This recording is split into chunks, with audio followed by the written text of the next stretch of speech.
Illustration du monde multipolaire en Chine. Alors que Donald Trump est tout juste reparti de sa visite à Xi Jinping, Vladimir Poutine est en voyage à Pékin pour 2 jours. Un agenda qui place la Chine non plus seulement comme un géant économique, mais aussi comme une puissance diplomatique. Sa force, sa capacité à discuter avec tous les interlocuteurs de premier plan. Sans surprise, Donald Trump aura multiplié les opérations de communication pour se satisfaire de son voyage pékinois. Toutefois, l'arrivée de Vladimir Poutine remet les pendules à l'heure. Le passage du président américain n'aura rien entamé de la relation sino-russe. Cette visite en Chine est d'ailleurs la 25e du président Poutine et elle coïncide avec le 25e anniversaire du traité de bon voisinage et de coopération signé entre les deux géants en 2001.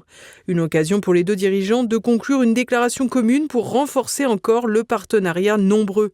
Sur le plan commercial, les échanges entre les deux blocs battent des records. En 2024, les flux représentaient près de 250 milliards de dollars, mais dont une part non négligeable était libellée en yuan ou en roubles. Ces transactions dans leur monnaie montrent d'ailleurs le désir conjoint de s'émanciper du dollar, mais aussi des sanctions et de l'extraterritorialité du droit qu'il induit. Sur le plan diplomatique, Vladimir Poutine n'a pas attendu son arrivée en Chine pour réaffirmer les convergences de son pays avec l'empire du milieu. L'alliance stratégique sino-russe joue un rôle stabilisateur important sur la scène internationale. Ce faisant, nous ne nous opposons à personne, mais œuvrons en faveur de la paix et de la prospérité universelle. C'est précisément dans cette optique que Moscou et Pékin agissent de manière coordonnée pour défendre le droit international et les dispositions de la Charte des Nations Unies dans leur intégralité, leur ensemble et leur interdépendance.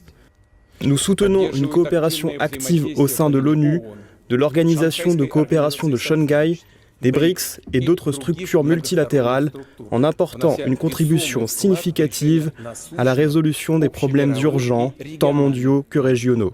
Vladimir Poutine décrit ainsi les rôles de la Chine et de la Russie en comparaison avec les États-Unis de Donald Trump, facteur de déstabilisation du point de vue de Moscou. Non seulement dans les financements des soulèvements en Ukraine dès 2014 pour finalement conduire au conflit ouvert qui n'en finit plus, mais aussi plus récemment au Moyen-Orient avec les frappes de Washington et Tel Aviv contre l'Iran. Dans ce contexte, Pékin et Moscou devraient passer en revue leurs nombreux échanges en matière militaire et technologique, mais aussi énergétique, un point qui pourrait sonner le glas de l'Europe. En effet, au programme des discussions entre Xi Jinping et Vladimir Poutine, le gazoduc Power of Siberia 2 qui tiendra une importante place. En effet, les deux parties ont tout intérêt à doper le commerce de gaz. D'abord, la Chine voit avec le blocage du détroit d'Ormuz une nette contraction de ses importations énergétiques. D'autre part, la Russie, avec les sanctions de l'Union européenne, a besoin de nouveaux débouchés. Ce projet, grand frère de Power of Siberia 1, effectif depuis 2019, vise donc à relier la péninsule de Yamal en Russie au nord de la Chine par la Mongolie sur un trajet de 2600 km. Sa capacité devrait atteindre les 50 milliards de mètres cubes de gaz naturel chaque année et son entrée en fonction pourrait se faire entre 2030 et 2035 pour un contrat d'une durée envisagée de 30 ans. Toutefois, ce dit contrat qui donne le départ à la construction reste encore à finaliser. Mais il est évident que la configuration mondiale actuelle est particulièrement propice pour le faire avancer. En plus de renforcer les liens directs entre la Chine et la Russie, il éloignerait plus encore Moscou de l'Union européenne. Vladimir Poutine pourrait ainsi en effet vendre son gaz et son énergie sereinement à Xi Jinping sans avoir à se soucier des crises de nerfs de Bruxelles qui dépendra encore davantage de Washington. Un chemin qui, comme le gazoduc, n'ira que dans un sens.